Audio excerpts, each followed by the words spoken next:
சென்னையில் கோலாகலமாக தொடங்கியது ஃபார்முலா 4 இந்தியா கார் பந்தயம்.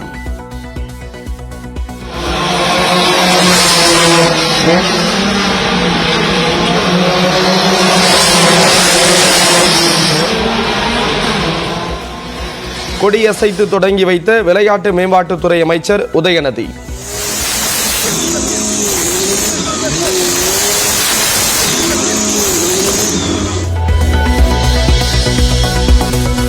சென்னை சாலைகளில் நடைபெறும் ஃபார்முலா 4 கார் பந்தயத்தை காண திரண்ட ரசிகர்கள்.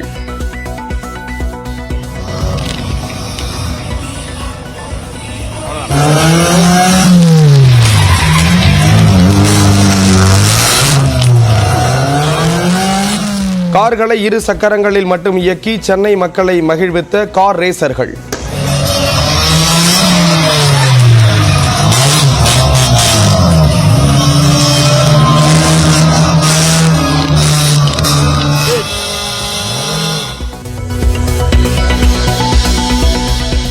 சென்னையில் வணிக பயன்பாட்டுக்கான சிலிண்டரின் விலை 38 ரூபாய் அதிகரிப்பு. ஒரு சிலிண்டர் 1855 ரூபாய்க்கு விற்பனை.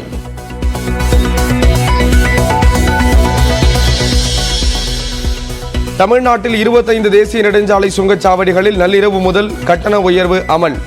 5 ரூபாய் முதல் 150 ரூபாய் வரை கட்டணம் அதிகரிப்பு.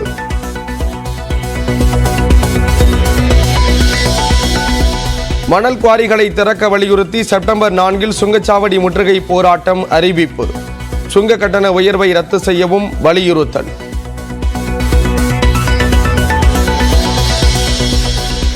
அமெரிக்காவில் உள்ள ஆப்பிள், கூகுள், மைக்ரோசாப்ட் நிறுவன அதிகாரிகளுடன் முதலமைச்சர் ஸ்டாலின் ஆலோசனை. தமிழ்நாட்டில் செயற்கை நுண்ணறிவு ஆய்வகங்களை கூகுள் நிறுவனம் அமைக்க ஒப்பந்தம் கையெழுத்து.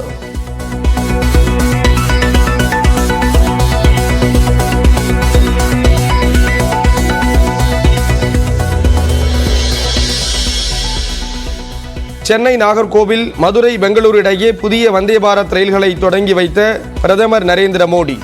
கோவில்பட்டி, திருச்சி உள்ளிட்ட ரயில் நிலையங்களில் மக்கள் உற்சாக வரவேற்பு.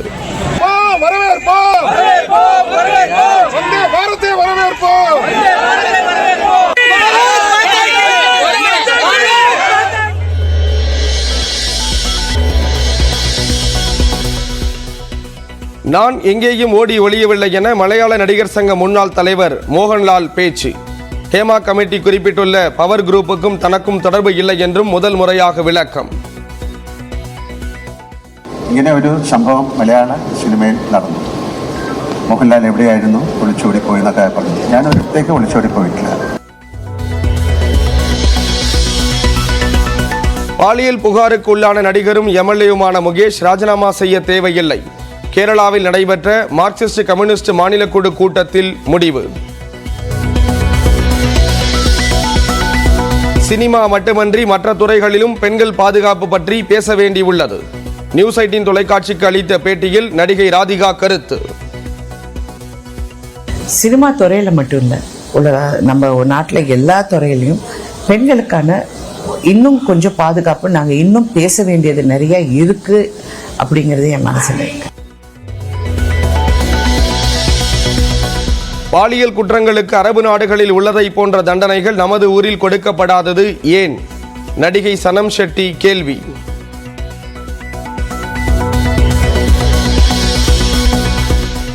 பிரதமர் ஸ்ரீ திட்டம் மூலம் தமிழ்நாட்டில் ஹிந்தியை திணிக்க முயற்சிக்கவில்லை. மத்திய இணை அமைச்சர் எல் முருகன் விளக்கம். நிதியை பொறுத்தளவுக்கு நேற்று ரொம்ப தெளிவாக கல்வித்துறை அமைச்சர் ஒரு கடிதம் கொடுத்திருக்கிறார். அந்த கடிதத்தில் தமிழ்நாடு அரசாங்கம் PM-ஸ்ரீயில் ஒத்துக்கொண்டபடி அவர்கள் கையெழுத்து போட வேண்டும் அப்படின்னு கேட்டிருக்கிறார். தமிழ்நாடு அரசாங்கம் அதில் கையெழுத்து போடும் என்று நான் நம்புகிறேன். பெண்களுக்கு எதிரான குற்ற வழக்குகளில் விரைவாக நீதி கிடைக்க செய்ய வேண்டும். டெல்லியில் நடந்த நீதித்துறை தேசிய மாநாட்டில் பிரதமர் நரேந்திர மோடி பேச்சு.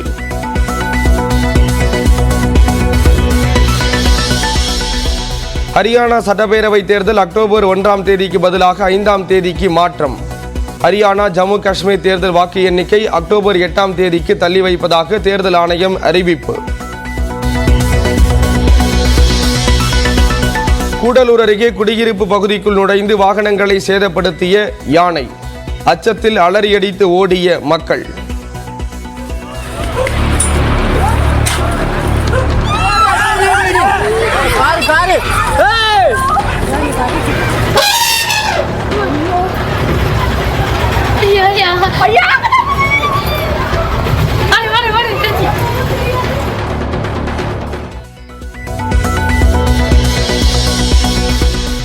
குஜராத் மாநிலம் வதோதராவில் கனமழையால் விஸ்வமதி ஆற்றில் வெள்ளப்பெருக்கு.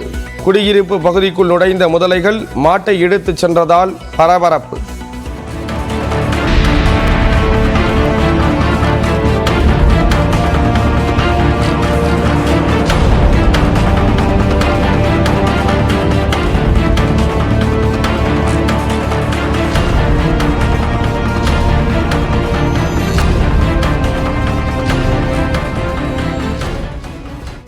சென்னையில் ஃபார்முலா 4 கார் பந்தயத்தை விளையாட்டுத்துறை அமைச்சர் உதயநிதி ஸ்டாலின் கொடியசைத்து தொடங்கி வைத்தார்.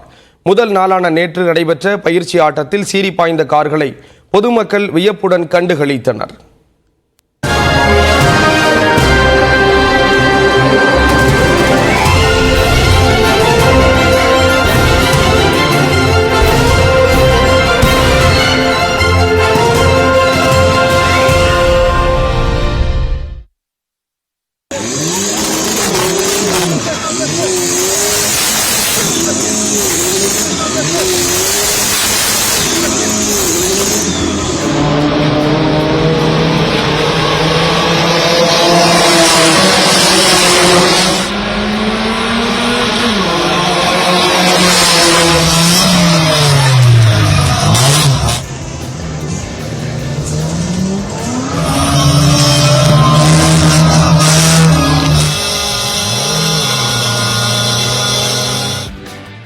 தமிழ்நாடு விளையாட்டு மேம்பாட்டு ஆணையம் மற்றும் ரேசிங் ப்ரமோஷன் என்ற தனியார் நிறுவனம் இணைந்து சர்வதேச ஆட்டோமொபைல் அமைப்பான FIA-வின் மேற்பார்வையில் சென்னையில் ஃபார்முலா 4 இந்தியன் சாம்பியன்ஷிப், IRL எனப்படும் இந்தியன் ரேசிங் லீக் மற்றும் JKFL-GP F4 ரேஸ் ஆகிய 3 பந்தயங்களை நடத்துகிறது. இவற்றில் கார் என்ஜின், குதிரை சக்தி திறன் அடிப்படையில் ஃபார்முலா 4 மற்றும் IRL ஆகியவை முக்கியமான போட்டிகளாகும். இவற்றுக்காக சென்னையில் 3.8 கிலோமீட்டர் தொலைவு கொண்ட சர்க்கியூட் தயார் செய்யப்பட்டது. இந்த ஃபார்முலா 4 கார் பந்தயத்திற்கான சர்க்கியூட் சென்னை தீவுத்திடலில் தொடங்கி போர் நினைவு சின்னம், நேப்பியர் பாலம், சுவாமி சிவானந்தா சாலை, அண்ணா சாலை ஆகியவற்றின் வழியே மீண்டும் தீவுத்திடலை வந்தடைகிறது. இந்த F4 பந்தயத்தில் தலா 2 பேர் கொண்ட அணிகள் பங்கேற்கின்றன. 2 மற்றொரு போட்டியான இந்தியன் ரேசிங் லீக் பந்தயத்தில் தலா 4 பேர் கொண்ட 6 அணிகள் மோதுகின்றன. முன்னதாக நேற்று மதியம் 2:30 மணிக்கு பயிற்சி போட்டிகளும், மாலை 6:30 மணி முதல் இரவு 10 மணி வரை தகுதிச் சுற்று போட்டிகளை நடத்தவும் திட்டமிடப்பட்டிருந்தது. ஆனால் FIA அமைப்பு தகுதி சான்றிதழ் வழங்காததால் போட்டி தாமதமானது. சான்றிதழ் கிடைத்தவுடன் 5 மணி நேரம் தாமதமாக இரவு 7 மணிக்கு பயிற்சி போட்டிகள் தொடங்கின. இதனை விளையாட்டுத்துறை அமைச்சர் உதயநிதி ஸ்டாலின் கொடியசைத்து தொடங்கி வைத்தார்.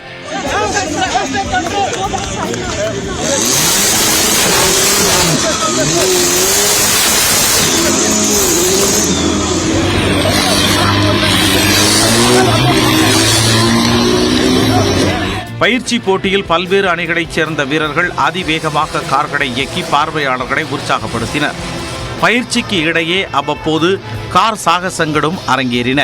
குறிப்பாக 2 சக்கரங்களில் மட்டும் காரை வாகாக சாய்த்து ஓட்டுவது, காரை மோதுவது போல் சென்று வித்தை காட்டியது, காரில் தொங்கியபடி ஒற்றை கையால் ஸ்டேரிங்கை கட்டுப்படுத்தியது என பார்வையாளர்களை ரேசர்கள் பரவசப்படுத்தினர்.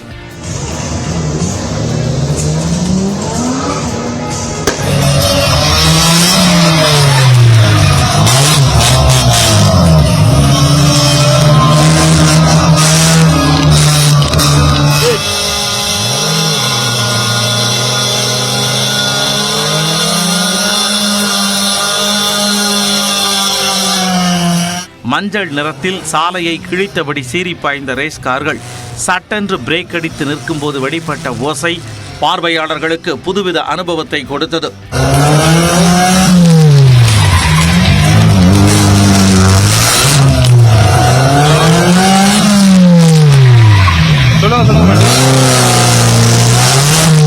பயிற்சி போட்டியின் போது 16ஆம் எண் கொண்ட மஞ்சள் நிற கார் தடுப்பு சுவரில் மோதி விபத்துக்குள்ளானது.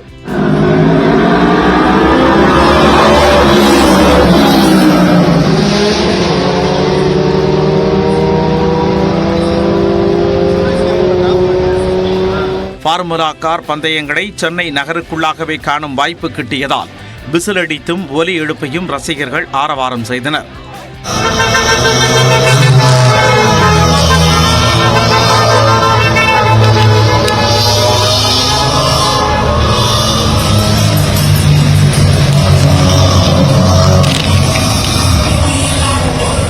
இப்போட்டிகளை சேப்பாக்கம் திருவல்லிக்கேணி தொகுதியில் உள்ள கலைஞர் நூற்றாண்டு நடமாடும் நூலகத்தில் உறுப்பினர்களாக உள்ள 100 மாணவ மாணவிகள் கண்டுகளித்தனர். தகுதிச் சுற்று மற்றும் இறுதிச் சுற்று போட்டிகள் இன்று தொடங்க உள்ளன. இந்நிலையில் தெற்காசியாவில் முதன்முறையாக நடைபெறும் இரவு நேர கார் பந்தய போட்டி உலகளவில் இந்தியாவிற்கும் தமிழ்நாட்டிற்கும் விளையாட்டுத் துறையில் தனி இடத்தை பெற்றுத்தரப்போவது உறுதி என்று உதயநிதி ஸ்டாலின் தனது எக்ஸ் பக்கத்தில் குறிப்பிட்டுள்ளார். சென்னையில் ஃபார்முலா 4 கார் பந்தயத்திற்கான தகுதிச் சுற்று மற்றும் இறுதிப் போட்டி இன்று நடைபெற உள்ளது. சென்னை தீவுத்திடலை சுற்றியுள்ள பகுதியில் நடைபெறும் கார் பந்தயத்திற்கான இன்றைய அட்டவணை வெளியிடப்பட்டுள்ளது. அதன்படி காலை 11:45 மணி முதல் மதியம் 12:02 மணி வரை JKFLGB F4 பந்தயத்திற்கான தகுதிச் சுற்றுகள் நடைபெற உள்ளன.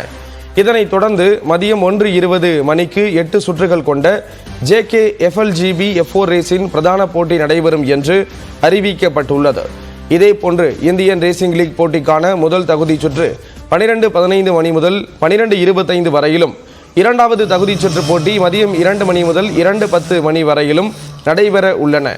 இதனைத் தொடர்ந்து பிரதான போட்டிகள் மாலை 4:30 முதல் 5 மணி வரையிலும், இரவு 9:45 மணி முதல் 10:15 மணி வரையிலும் நடைபெறும் என்று அறிவிக்கப்பட்டுள்ளது. ரசிகர்கள் அதிகம் எதிர்பார்த்து கொண்டிருக்கும் ஃபார்முலா 4 கார் சாம்பியன்ஷிப் போட்டிக்கான முதல் தகுதி சுற்று 12:35 மணி முதல் 12:45 மணி வரையிலும், இரண்டாவது தகுதி சுற்று 12:50 மணி முதல் 1 மணி வரையிலும் நடைபெற உள்ளன. இதன் பிரதான போட்டி மதியம் 3:30 மணி முதல் 4 மணி வரையும், இரவு 8:45 மணி முதல் 9:15 மணி வரையிலும் நடைபெறும் என்று அறிவிக்கப்பட்டுள்ளது.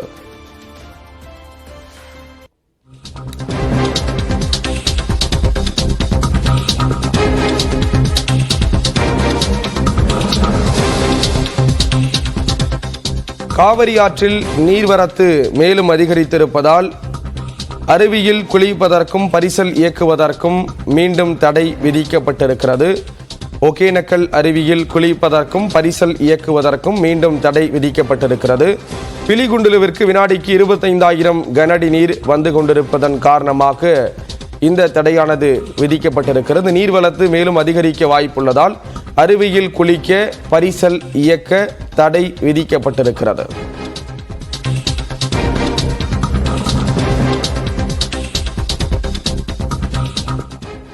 அமெரிக்காவில் ஆப்பிள், கூகுள் மற்றும் மைக்ரோசாஃப்ட் நிறுவனங்களுக்கு நேரில் சென்ற தமிழ்நாடு முதலமைச்சர் மு.க. ஸ்டாலின் அந்த நிறுவனங்களின் அதிகாரிகளுடன் ஆலோசனை நடத்தினார்.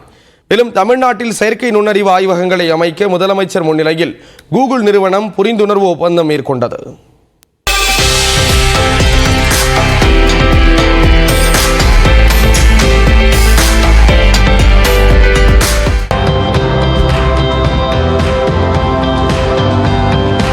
உலக நாடுகளில் உள்ள தொழில் நிறுவனங்களை தமிழ்நாட்டில் முதலீடு செய்ய வைக்கும் முயற்சியின் ஒரு பகுதியாக 17 நாள் பயணமாக முதலமைச்சர் மு.க. ஸ்டாலின் அமெரிக்கா சென்றுள்ளார். சான் பிரான்சிஸ்கோவில் நடைபெற்ற முதலீட்டாளர்கள் மாநாட்டில் அவர் பங்கேற்ற நிலையில் 4100 பேருக்கு வேலைவாய்ப்பு கிடைக்கும் வகையில் 900 கோடி ரூபாய் முதலீட்டுக்கான புரிந்துணர்வு ஒப்பந்தங்கள் கையெழுத்தாகின. இதேபோல் பல்வேறு நிறுவனங்களுடன் புரிந்துணர்வு ஒப்பந்தங்கள் மேற்கொள்ளப்பட்டு வருகின்றன. இந்த நிலையில் சான் பிரான்சிஸ்கோவில் உள்ள ஆப்பிள், கூகுள் மற்றும் மைக்ரோசாஃப்ட் நிறுவனங்களின் அலுவலகங்களுக்கு முதலமைச்சர் மு.க. ஸ்டாலின் நேரில் சென்று பார்வையிட்டார். இது குறித்த புகைப்படங்களை தனது எக்ஸ் பக்கத்தில் பகிர்ந்துள்ள ஸ்டாலின், தமிழ்நாட்டில் தொழில் தொடங்குவது குறித்து அந்த நிறுவனங்களின் உயர் அதிகாரிகளுடன் பேசியதாக தெரிவித்துள்ளார். ஆசியாவின் வளர்ச்சிக்கான வாய்ப்புகளில் தமிழ்நாடு முன்னணியில் திகழும் வகையில் பல்வேறு வாய்ப்புகளையும் வணிக ஒப்பந்தங்களையும் வலுப்படுத்தும் முடிவுடன் அரசு செயல்பட்டு வருவதாக மு.க. ஸ்டாலின் பதிவிட்டுள்ளார். இந்நிலையில் தமிழ்நாட்டில் செயற்கை நுண்ணறிவு ஆய்வகங்கள் அமைப்பதற்காக கூகுள் நிறுவனத்துடன் புதிய புரிந்துணர்வு ஒப்பந்தம் மேற்கொள்ளப்பட்டுள்ளதாக தமிழ்நாடு தொழில்துறை அமைச்சர் TRB ராஜா தெரிவித்துள்ளார். தனது எக்ஸ் பக்கத்தில் பதிவிட்டுள்ள அவர், நான் முதல்வன் திட்டத்தின் கீழ் ஸ்டார்ட் அப் நிறுவனங்களுடன் இணைந்து இளைஞர்களுக்கு பயிற்சி அளிக்கப்படும் என்றும் இதன் மூலம் 20 லட்சம் இளைஞர்களுக்கு செயற்கை நுண்ணறிவு திறனை வளர்க்கும் வகையில் நடவடிக்கை எடுக்கப்படும் என்றும் குறிப்பிட்டுள்ளார்.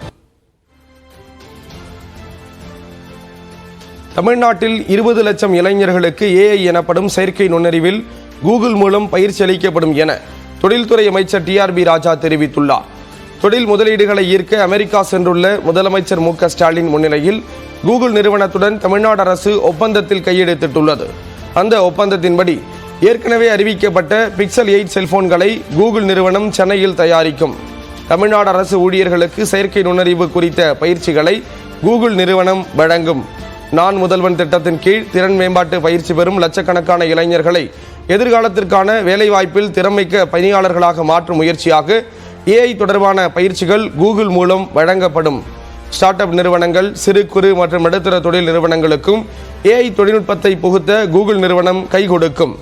கூகுள் நிறுவனத்துடனான ஒப்பந்தத்தின் மூலம் தமிழ்நாடு AI நுட்பம் மற்றும் உற்பத்தி துறையில் மிகச்சிறந்த மையமாக மாறும் என்றும் இளைஞர்கள் பயனடைவார்கள் என்றும் TRB ராஜா கூறியிருக்கிறார்.